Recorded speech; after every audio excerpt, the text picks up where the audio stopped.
जय हिंद दोस्तों। आज हम फिर से एक नया वीडियो लेकर आए हैं। भौतिकी जगत क्लास 11th जो हम पढ़ रहे थे, 3 लेक्चर पहले भी हो चुके हैं। आज जो है चौथा लेक्चर है, जिसमें हम बात कर रहे थे भौतिकी विज्ञान का वर्गीकरण, जिसमें भौतिक विज्ञान को एक बार पिछला जो बताया गया था वही बता देते हैं कि क्या हमने क्लास ली थी।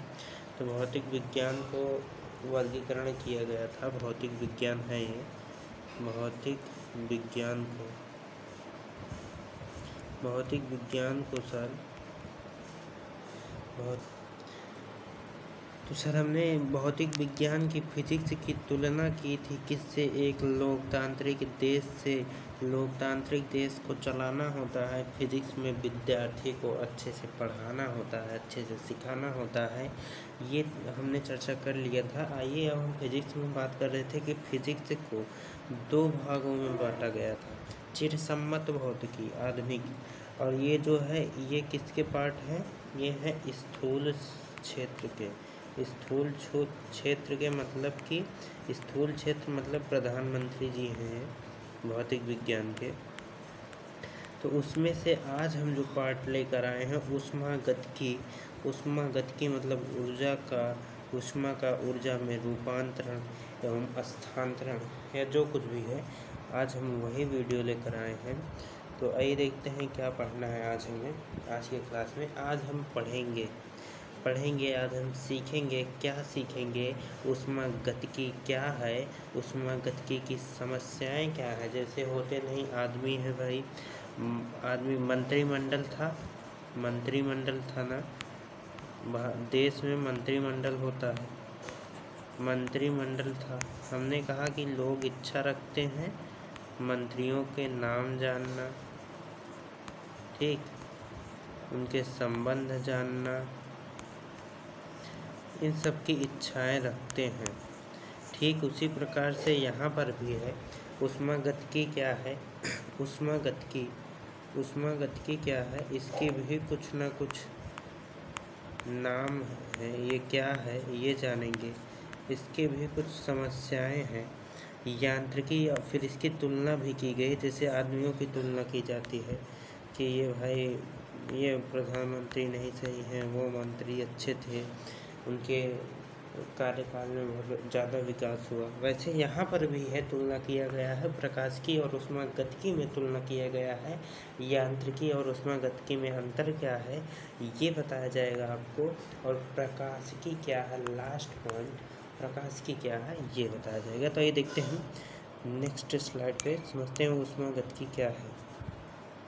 ऊष्मागतिकी से बात करें तो ऊष्मागतिकी में हमें 2 चीज़ पढ़ाया जाता है। भौतिक विज्ञान की शाखा है, आप जानते हैं। ऊष्मा क्या है? ऊष्मा यानी हीट, यानी ताप, जिसे हम क्या कहते हैं? महसूस करते हैं। ताप है, महसूस करते हैं हम। क्या करते हैं सर? महसूस करते हैं।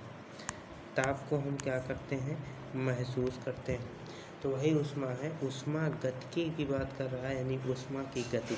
ऊष्मागतिकी में हमें क्या अध्ययन कराया जाता है? 2 चीज़, एक तो कारण का, दूसरा परिवर्तन का। किसका? प्राकृतिक घटनाओं के कारण और परिवर्तन का अध्ययन कौन कराता है? तो विज्ञान की यही शाखा ऊष्मागतिकी ही विद्यार्थियों को प्राकृतिक घटनाओं के कारण और परिवर्तन का अध्ययन कराती है। जैसे निकायों के ऊष्मीय संतुलन के नियम कुछ हैं। ऊष्मा प्रवाह की दिशा है। ऊष्मा का ऊर्जा में रूपांतरण एवं स्थानांतरण के पीछे क्या कारण है, क्या रीजन है जो ऊष्मा का ऊर्जा में रूपांतरित हो जाती है? क्या रीजन है कि ऊष्मा ऊर्जा में स्थानांतरित हो जाती है? आखिर निकायों के ऊष्मीय संतुलन के नियम क्या हैं? आखिर ऊष्मा प्रवाह की दिशा क्या है? यदि आप इन सभी प्रश्नों का उत्तर जानना चाहते हैं तो यह भौतिक विज्ञान की शाखा, स्थूल क्षेत्र की जो शाखा है, ऊष्मागतिकी जो है, ये शब्द छोटा है लेकिन इन सब का अध्ययन यही कराता है, ऊष्मागतिकी ही कराता है। यदि इन प्रश्नों का उत्तर जानना है तो वीडियो को शुरू से अंत तक जरूर देखिए। आइए, अब कारण तो हम जान लिए कि ऊष्मागतिकी में हम कुछ कारण पढ़ेंगे। कारण कैसे होंगे? प्राकृतिक घटनाओं से संबंधित कारण होंगे, कुछ परिवर्तन भी होंगे, वो भी प्राकृतिक घटनाओं से संबंधित होंगे। कारण क्या क्या हो सकते हैं? तो निकायों के ऊष्मीय संतुलन के नियम हो सकते हैं, ऊष्मा की प्रवाह की दिशा हो सकती है, ऊष्मा का ऊर्जा में आखिर रूपांतरण एवं स्थानांतरण क्यों होता है, ये भी एक कारण है। आइए देखते हैं कि परिवर्तन में हम क्या अध्ययन करेंगे कि आखिर परिवर्तन क्या है। परिवर्तन क्या होता है कि ऊर्जा, ताप एवं एंट्रॉपी आदि में परिवर्तन होता है। इस परिवर्तन का अध्ययन कौन कराता है? ऊष्मागतिकी कराता है। इसके पीछे एक ही रीजन है, वो है कौन? ऊष्मागतिकी। अगर विद्यार्थियों को अध्ययन करना है कि ऊर्जा, ताप एवं एंट्रॉपी में परिवर्तन क्यों होता है तो ऊष्मागतिकी ही कराती है। आइए देख लेते हैं हम इसकी परिभाषा। किसकी परिभाषा? ऊष्मागतिकी की परिभाषा बात कर लेते हैं। क्या है ऊष्मागतिकी की परिभाषा? एक बार समझ लें। जो अभी तक हमने देखा कि इसमें कुछ कारण और कुछ परिवर्तन होंगे, उसी हिसाब से पता। अब सर मेरी बातों को ध्यान से सुनिएगा। ऊष्मागतिकी की परिभाषा यही हमें फिजिक्स में क्लास 11 में पूरा यही पढ़ना है। ऊष्मा तो आप जानते ही हैं, जैसे महसूस करते हैं ठंडियों में, जब आपको ठंड लगती है तो आग जलाकर ऊष्मा लेते हैं, ताप लेते हैं, तो वस्तु है, निकाय है, उसका कुछ ना कुछ ताप होता है। देखिए परिभाषा को सर ध्यान से सुनिएगा। विज्ञान के इस शाखा में किसके? विज्ञान की इस शाखा में निकायों के ऊष्मीय संतुलन के नियम, ऊष्मा प्रवाह की दिशा, ऊर्जा में रूपांतरण एवं ऊष्मा स्थानांतरण के कारण निकाय की यांत्रिक ऊर्जा, ताप एवं एंट्रॉपी आदि में परिवर्तन का अध्ययन किया जाता है। विज्ञान की इस शाखा में क्या किया जाता है? ऊष्मा संतुलन के नियम, ऊष्मा संतुलन के नियम का अध्ययन किया जाता है। सर किसके? ऊष्मा संतुलन के नियम का अध्ययन किया जाता है। किसमें? यही विज्ञान की इस शाखा में। यांत्रिक ऊर्जा, निकाय जो है, ताप एवं एंट्रॉपी आदि में परिवर्तन का अध्ययन किया जाता है। निकाय का मतलब यहाँ पर क्या है? निकाय क्या है? आइए समझते हैं निकाय क्या है। निकाय मतलब मशीन, मतलब वस्तु। निकाय यहाँ पर वस्तु है। आप चाहे वस्तु सोचें या फिर मशीन, निकाय क्या है? एक वस्तु है यानी मशीन है। कौन? निकाय एक वस्तु है यानी मशीन। तो इसमें क्या किया जाता है? ऊष्मीय संतुलन के नियम का अध्ययन। निकाय मतलब हमने बताया सर क्या है? निकाय एक वस्तु है, मशीन है।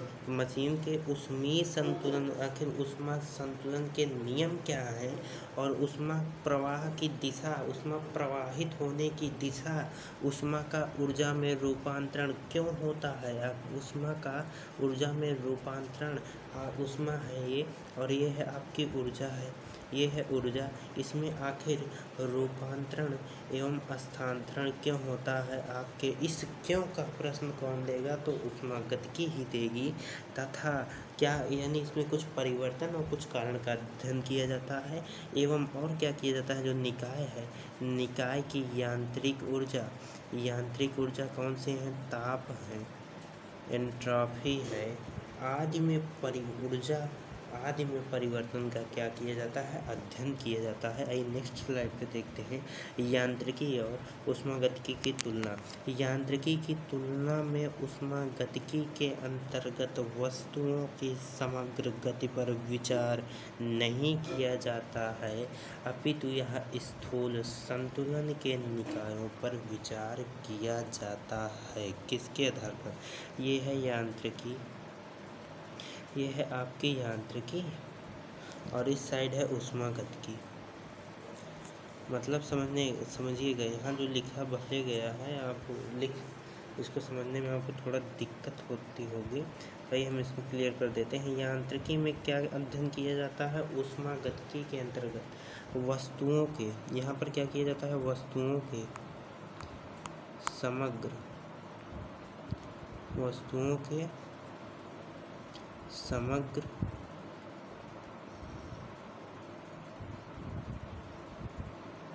समग्र गति पर विचार किया जाता है, यहाँ नहीं किया जाता। यानी यहाँ पर वस्तुओं के समग्र गति पर विचार किया जाता है। किसके अंतर्गत किया जाता है? यांत्रिकी में किया जाता है। भौतिक विज्ञान की यांत्रिकी की शाखा में किया जाता है। जबकि ऊष्मागतिकी में क्या किया जाता है? स्थूल संतुलन के निकायों पर विचार किया जाता है।